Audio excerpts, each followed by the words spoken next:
Hello, everybody, and welcome to my home office. I wish I could have been with you yesterday in person, interactively, but unfortunately, we're going to have to do another video. I have invited my friend Mr. Mouse to participate interactively in the lecture in order to make it at least a little bit interactive. I feel like I have someone to talk to here. And I really look forward to seeing you on Monday. Our task here in this first real substantive lecture of the course is to lay down foundations for semantic theory. And our starting point, again, as I said last time, is this infinitude that is afforded by the natural languages that we know, this endless possibility to understand ever more complex and ever new sentences. Not only do we have this infinite generative capacity to produce unseen sentences that we've never heard before, we also have this generative capacity to understand uh, an indefinite range of new sentences. And our job as semanticists is to give a theory of how that infinitude of understanding arises. And our strategy for capturing that infinitude is to give a compositional theory of semantics so that we can predict the meaning of a new complex expression from the meanings of the parts. So we'll be doing compositional semantics here. And in order to do that, we need to say something about what it is to mean something, what meanings are. And we'll be assuming that at least part of the meaning of a declarative sentence is its truth conditions, that is, the conditions under which the sentence is true. This isn't to say that truth conditions exhaust the meaning of a sentence, far from it. There are dimensions of meaning that go beyond truth conditions, but we will be simplifying our task by starting out with a theory of meaning that is concerned with truth conditions, primarily truth conditions. And to make this kind of more concrete and approachable, I'd like to start with the example of the square of opposition. It's a very old, very classic example, and there are various versions of it, but one we can start with is as follows.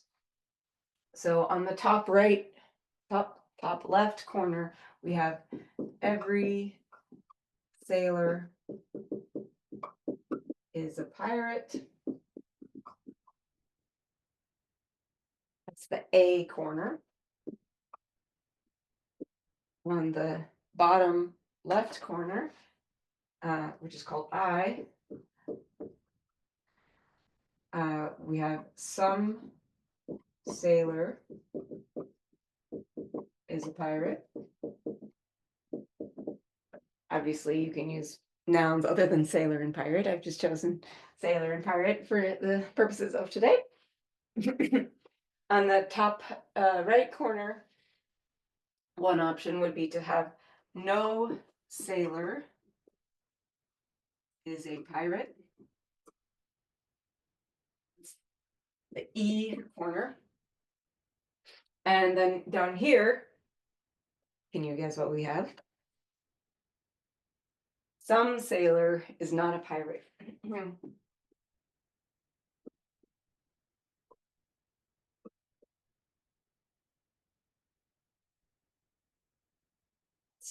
The O corner. I guess it would have been easier to guess what's here if I had written it as every sailor is not a pirate.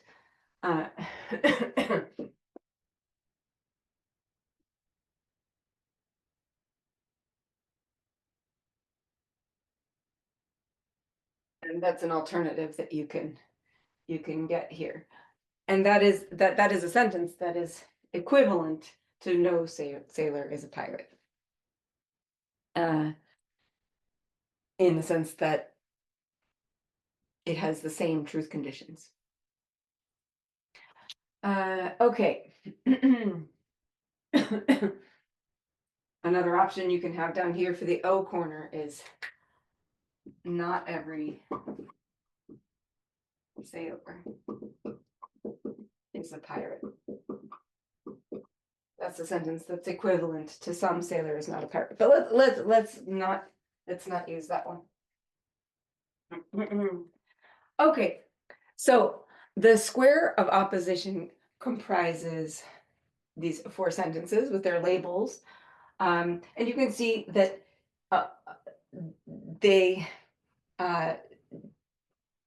differ along 2 binary cross-cutting dimensions.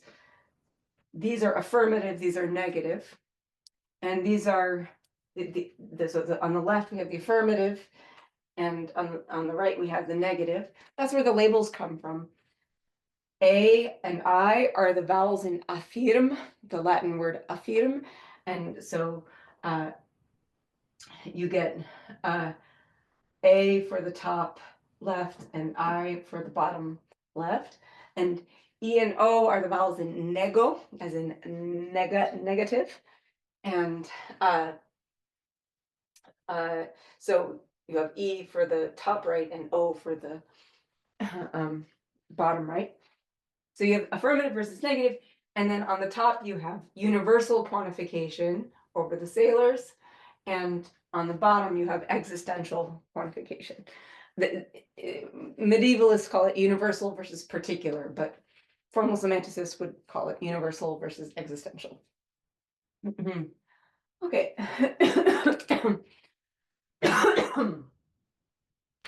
I want to write that a little over.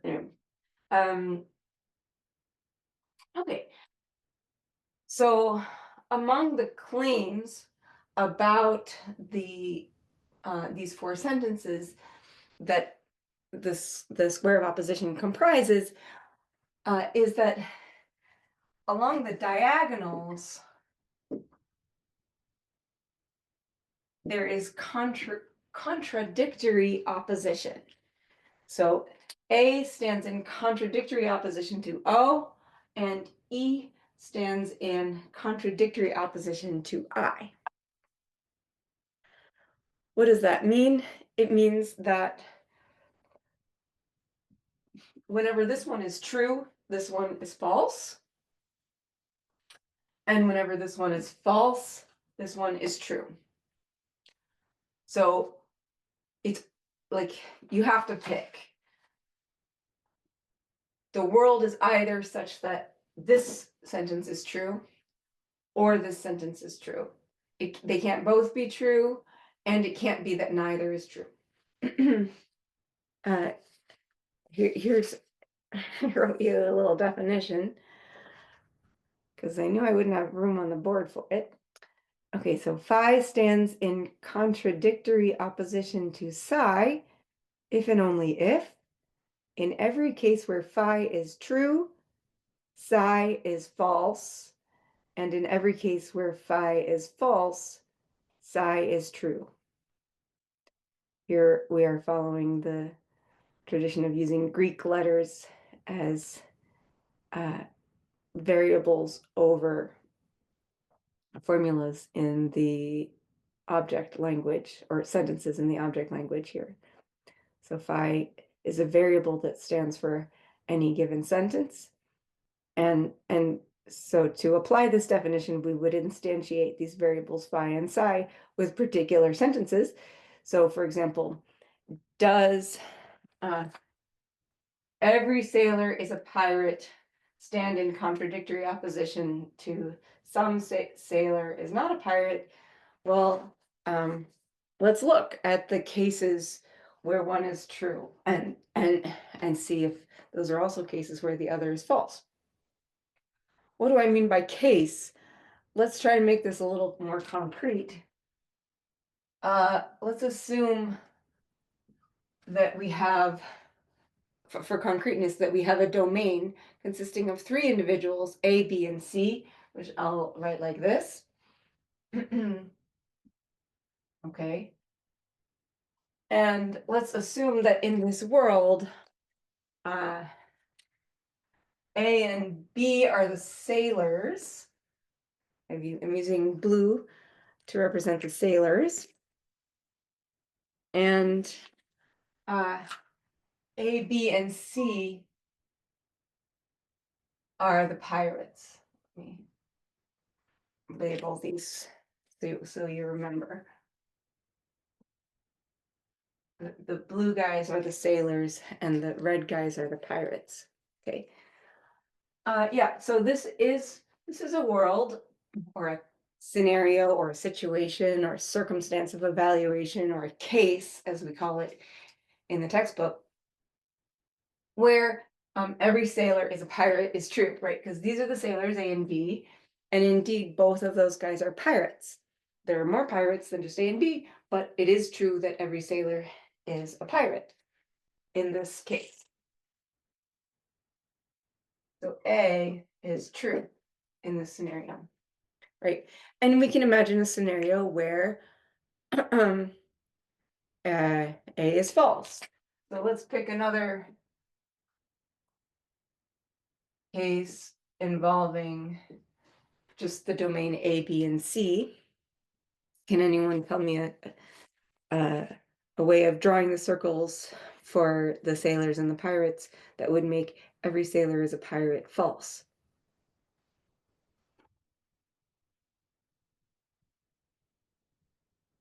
Yes, Mr. Mouse? Um, um, what if we had, like, okay, so, A and B are the sailors, just like before, but, like, only B is a pirate. Okay, that's a great idea. Okay, so uh we could do it like this. A and B are the sailors, and and only B is a pirate. Nice. Okay, yeah, so in that scenario, every sailor is a pirate is false. And what it means for these guys to stand in contradictory opposition is that in a scenario where A is true, O is false. And in a scenario where A is false, O is true. So let's go ahead and check that for these two cases. Some sailor is not a pirate. So the square of opposition came to us from Aristotle, who was writing in Greek, through the scholastics, who were writing in Latin. And so the sentences that they used were not sentences of English.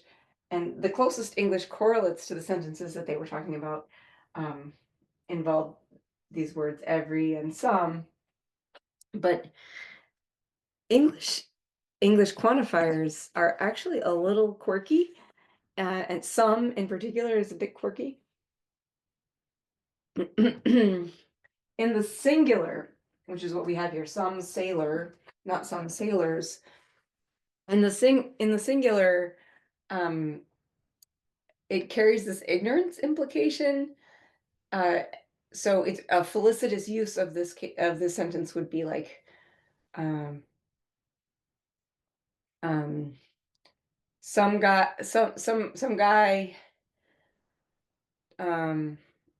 is knocking on the door. That implies that I don't know who the guy is, right? That it implies a kind of distance between the speaker and the referent, right? And like a lack of familiarity. He's just some guy, right? It implies you don't know them very well. So that sort of epistemic implication that comes along with singular sum makes it a little awkward to try to evaluate the truth of sentences involving sum, um, uh, relative to particular cases when you know exactly who is who, and who is what, right? So, like individual A, we know that that individual like is a sailor. So I think it might be better to replace some with another quantifier in order to be able to access our intuitions about these cases. Um, we could use the plural. Some sailors are pirates, but then that might require that there are there's more than one sailor, and that there's more than one sailor that is also a pirate. So the plural noun adds like a plurality requirement that I don't want to deal with. That adds a layer of complication. So I think the best solution is to use, instead of some, at least one. And that's what I've done on the homework. At least. So let's use at least one. So where was it? We were checking whether there's contradictory opposition. Okay, and we're going to use at least one sailor is not a pirate instead of some sailor is a pirate. Okay, in this case, where you've got A and B as the sailors and A, B, C as the pirates, is it true? At least one sailor is not a pirate? No. There's a pirate that isn't a sailor, but there's no sailor that isn't a pirate. How about in this case? At least one sailor is not a pirate. Oh, yeah. You got A here. A is a sailor, but A is not a pirate. So, all right, it's looking good for the hypothesis that A and O stand in contradictory opposition. To really convince ourselves of this, we would have to look at a broader range of cases. I don't think we need to look at every case imaginable, but we could look at every type of case that could potentially be importantly different. So let's look also at cases like this one, where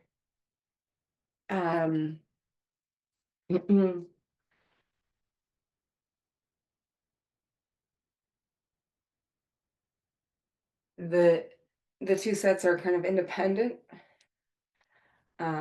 They share an intersection, but then there's also things that are in one but not the other for both cases. Well, we could add a case where they're disjoint, right? Where you have these two guys as the sailors, and just C is a pirate. Okay. Have we forgotten anything? We have the case where they're disjoint. Oh, how about the case where they're equal?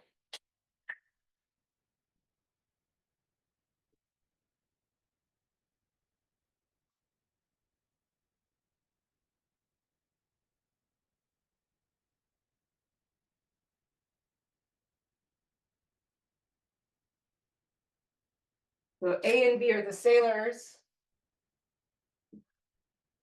and A and B are also the pirates. Okay. Yeah. How about is there any other type of case that we should consider?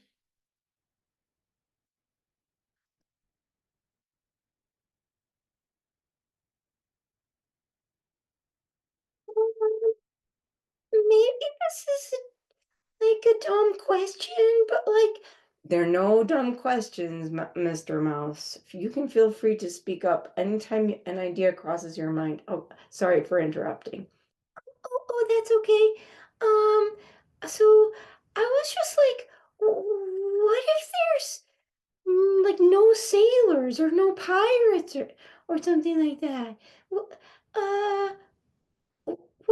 would that like are we going to consider cases like that? That's a wonderful question, Mr. Mouse. Yeah, let's consider cases like that.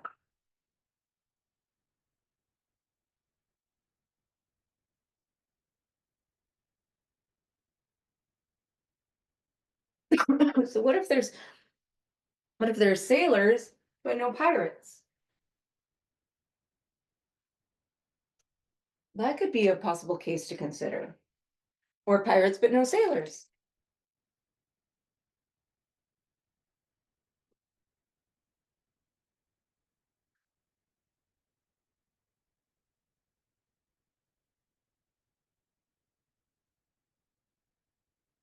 Or what if there are no pirates and no sailors at all? That's another type of case we could consider. All right. Thank you, Mr. Mouse, for broadening our perspective. Uh, okay, let's put little numbers on each one of these cases. 1, 2, 3, 4, 5, 6, 7, 8. Okay. All right, so we were in the midst of evaluating the claim that A and O stand in contradictory opposition. So what we need to do is check the truth value of all of these two sentences in all of these different types of cases. Okay, so here, uh, every sailor is a pirate. True or false? No. B is a sailor, but B is not a pirate. Right. So every sailor is a pirate is false in case 3. How about this one? Every sailor is a pirate in the case where they're disjoint. No, very much false. It's not even the case that some sailor is a pirate. Okay. Every sailor is a pirate when the two sets are equal. Yeah, right? It doesn't have to be a proper subset relation. As long as there is a subset relation where each member of the set of sailors is also a member of the set of pirates, every sailor is a pirate is true. Well, depending on what we say about the case where there are no sailors, which we're about to get to. How about this one? If there are sailors but no pirates, is every sailor is a pirate true or false? Every sailor is a pirate. My intuition is that it's straightforwardly false in this kind of situation. Every sailor is a pirate in a world with no sailors. Is that true? It doesn't feel like it's true. Is it false? It doesn't really feel like it's false either, right? It's like I don't like that question, right? It it Yes, Mr. Mouse. I just I just really don't think that it makes sense to say like every sailor is a pirate when there's no sailors. Is this is this is this about presupposition? That's right, Mr. Mouse. This is about presupposition. uh, it is commonly held that every sailor is a pirate presupposes that there are sailors.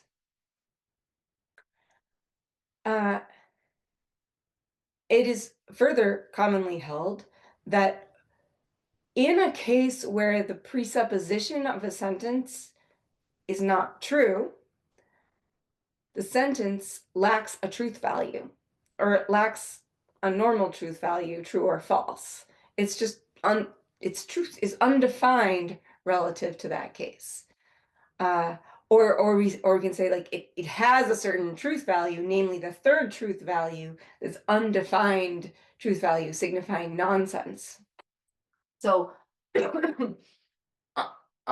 with that kind of apparatus, we would say that the truth value of every sailor is a pirate is actually the third truth value, nonsense or undefined, in a kind of situation where there are no sailors. And that would mean that in this situation where there are no sailors and no pirates, the truth value would be undefined as well. Okay.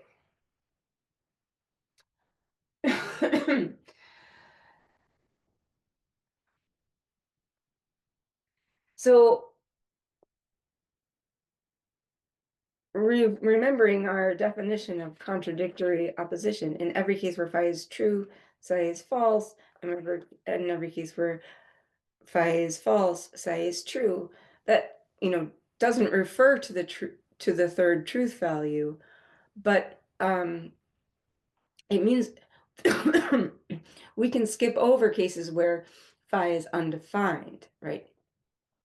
In both of these cases. So if there's a situation where one is true, the other one has to be false, and there's a situation where one is false, the other has to be true, but it doesn't really require anything about cases where phi is undefined.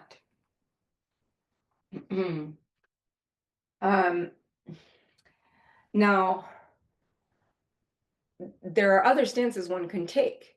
One can also take the stance that A is false in this situation. It feels like, it's certainly not true that every sailor is a pirate. And one could take the stance that, no, it implies that there are sailors, and so the sentence is false. Another stance that you could take is that it's true. It doesn't feel like it's true, but it's technically vacuously true, because what every sailor is a pirate expresses is the notion of subset, and the empty set is a subset of every set. And what every really means is, what every sailor is a pirate really means is there's nothing that is a sailor that isn't a pirate. And that's true here. There's nothing that is a sailor that isn't a pirate. So there are three different coherent stances one can take about the truth value of every sailor as a pirate in this kind of situation where there are no sailors. So that really gets us into some quite vexed territory very soon.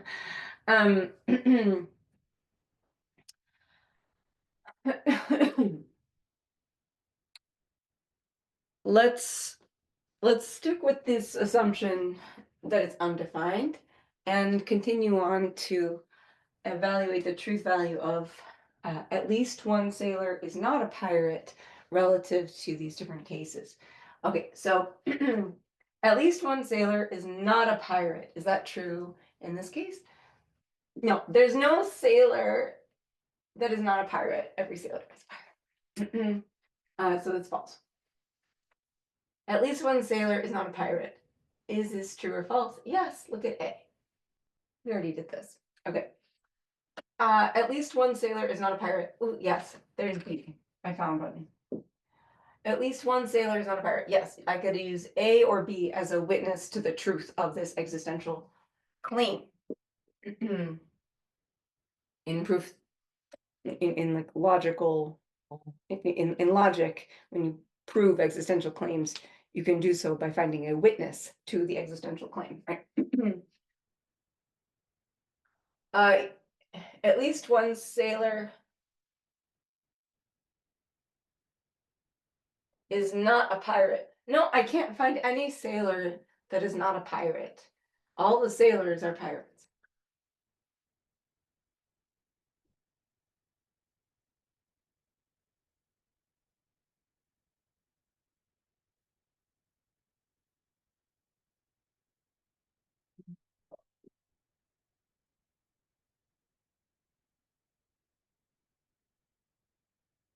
Did I write? I don't know how. I don't know how I wrote false here. I should have written true, because every sailor is a pirate here. I think I remember saying that it was true. Maybe I wrote false by accident. Okay.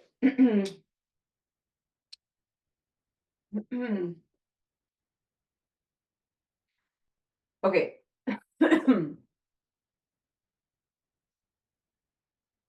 At least one sailor is not a pirate. I I think that's true, because you've got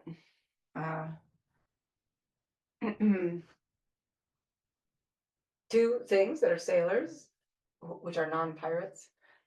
At least one sailor is not a pirate. I don't really know what to say about that case. I feel squeamish evaluating the truth conditions of that example. And here and here.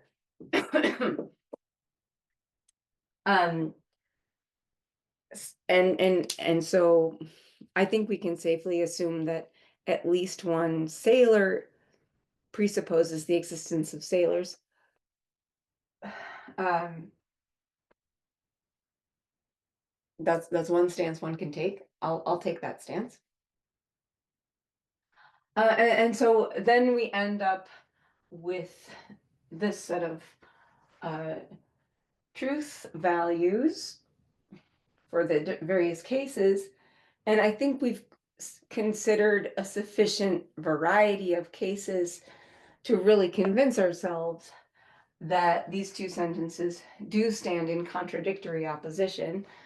Whenever one is true, the other is false, and vice versa, right? So it's always like one true and one false in every column.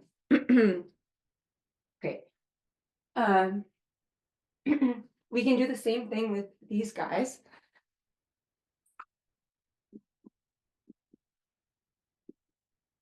Claim is that they stand in contradictory opposition.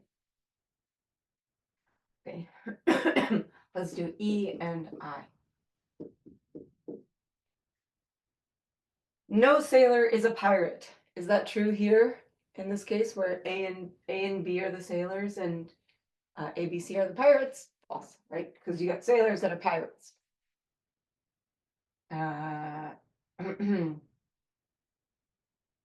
False. We'll be right the correct truth value.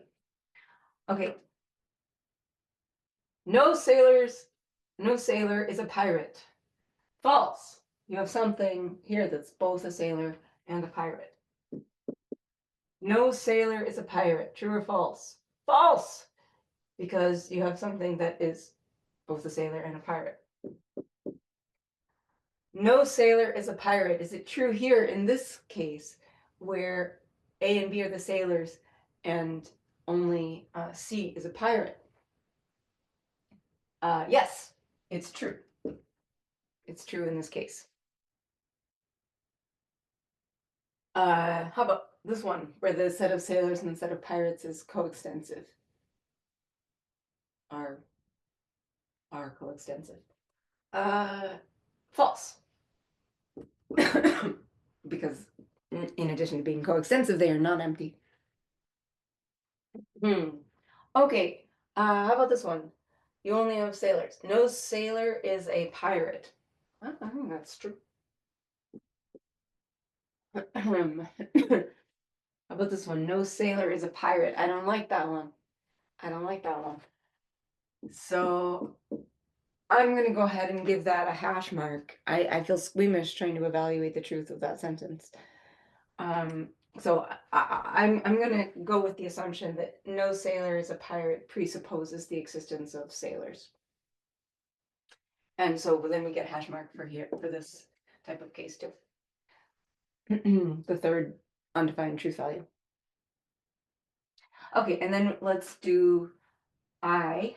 At least one sailor is a pirate in those cases. At least one sailor is a pirate. True. At least one sailor is a pirate. True. You got B. At least one sailor is a pirate. Yes. A. At least one sailor is a pirate. Nope. Nope. None of the sailors are also pirates. False here. At least one sailor is a pirate. Yes, you could choose either A or B as a witness to the truth of that existential claim.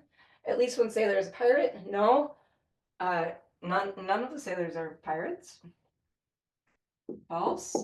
At least one sailor is a pirate. Don't like it. I'm giving it a hash. I'm more comfortable with false in that kind of situation, but I'm going to assume that all of these determiners actually carry existence presuppositions on the noun that they combine with.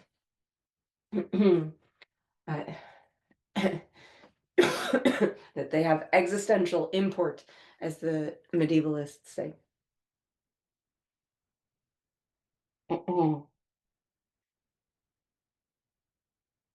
Okay, so does I stand in contradictory opposition to E? I think we've considered a sufficiently broad range of cases to convince ourselves that it does. Whenever you have false here, you have true here. You always have exactly one false and one true whenever you have an ordinary truth value. And then the definition of contradictory opposition doesn't require anything about the cases where they're undefined. Okay, so you have contradictory opposition along the diagonals. And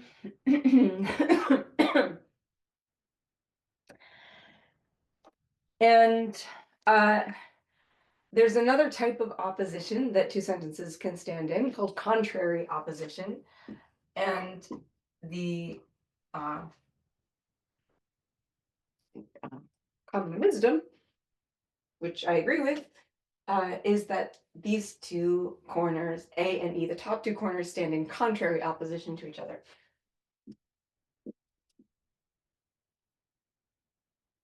With both types of opposition, the two sentences are incompatible. That is to say, there is no case where both propositions are true. But with contrary opposition, they can both be false. So here's my definition. Phi stands in contrary opposition to psi if and only if there is no case where phi and psi are both true. So they're incompatible, but phi and psi can both be false. So another way of thinking about this is that these two statements are extremes. It's all versus no, right? And the truth could lie somewhere in between. It could be that some are and some aren't, right? These are both extreme polar extremes. They can't be, they're not compatible with each other, but you could reject both of them, right? It could be false that every sailor is a pirate and false that no sailor is a pirate in the case where some sailors are pirates and some sailors are not, right? So you can kind of mechanically evaluate the definition of contrary opposition by looking through this table that we've constructed. So this is the A row, the first row is the A row, and the third row is the E row. Is there a case where both are false? Yes. Case 3 is a case where both are false, and that is exactly the type of case that you where some are and some aren't, right? So some sailors are pirates, and some sailors are pirates. Well, one at least one sailor is a pirate, A, and one sailor is not a pirate.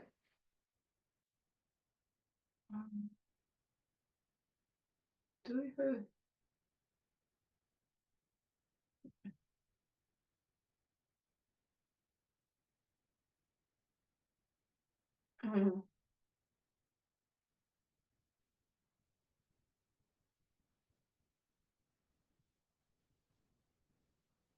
Oh yeah, sorry. And here's another case where they're both false. Right? So there's two types of cases. Sorry, I knew there was another type of case, so I got a little confused. Okay, here's another case where both are false.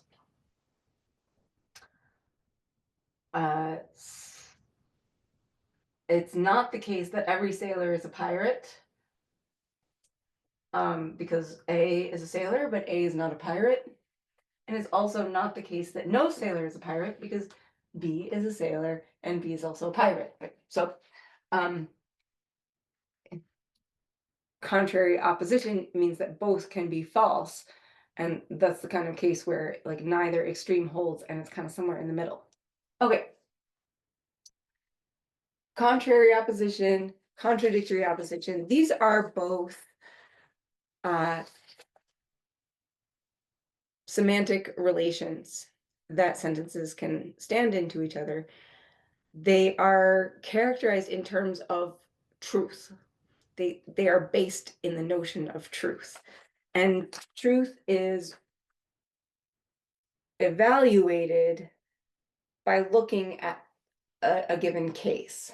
And we're depicting these cases by assuming that there's a certain domain and making assumptions about the properties of the individuals in the domain, like whether they are sailors or pirates. And eventually we'll have, richer representation of cases where they also include relations among the individuals in the domain. And different sorts of things in the domain. We can add events, we can add degrees, we can add all sorts of exciting stuff to our ontology, in addition to adding relations among the objects. Okay, and our relations can become quite complex. Okay, so truth is like relative to a case, and semantic relations are defined in terms of truth. Another semantic relation that we can consider is the relation of equivalence. So two sentences are equivalent if whenever one is true, the other is true, and whenever one is false, the other is false. I've claimed that every sailor is not a pirate is equivalent to no sailor is a pirate. And we could check that by going through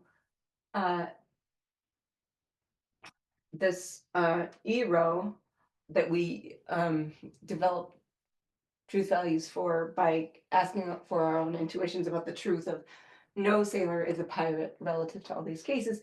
And we could check our intuitions about every sailor is not a pirate. And if we end up with the same pattern of truth values for that sentence, then that means that the two sentences are equivalent. And it turns out that a conceptually equivalent way of defining equivalence is to say that two sentences are equivalent if phi and psi are equivalent if phi entails psi and psi entails phi. But we haven't done entailment yet. Entailment is defined as follows. Phi entails psi if and only if in every case where phi is true, psi is true. Right? And notice that this is a one-way implication, right? So it means if phi is true, then psi is true. It doesn't mean that if psi is true, then phi is true. It it um it it's only uh it's only equivalence that requires that the arrow go in both directions. Okay. So one question that has been hotly debated in relation to the square of opposition is what is the semantic relation that holds between the A corner and the I corner? And of course, it may matter what your exact choice of A and I sentence is. But the question is there an entailment relation from A to I? Does every sailor is a pirate entail some sailor is a pirate, or our version, at least one sailor is a pirate? And we could also ask if there's an entailment relation in the opposite direction. I mean, the more relevant question is, does some sailor is a pirate entail not every sailor is a pirate? Or some sailor is not a pirate? But let's focus on this question. Every sailor is a pirate. Does that entail some sailor is a pirate? Well, we can kind of compute this mechanically on the basis of the truth value judgments that we've written out here. So every sailor is a pirate. What are the cases in which this is true? This one and this one. And we've ruled out these cases where there are no sailors. Are these both cases where some at least one sailor is a pirate? Yes. Right. As long as they're sailors, if every sailor is a pirate, then some sailor is a pirate. So we've seen contradictory opposition, contrary opposition, equivalence, and entailment. These are four different semantic relations that sentences can stand into each other, and they are grounded in the notion of truth. And I've tried to kind of make explicit and like tangible what it means to assign truth conditions to sentences. It amounts to saying for each sentence, for each case, what the truth value of that sentence is relative to that case. Okay, so our assumption following Frege will be that sentences denote truth values, and we'll assign denotations to component parts of sentences as well.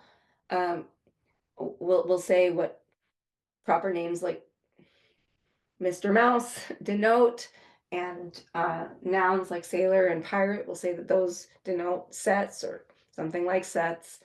That quantificational determiners like every denote relations among sets, such as subset, and we will compute the truth values of sentences from the denotations of the component parts in what follows.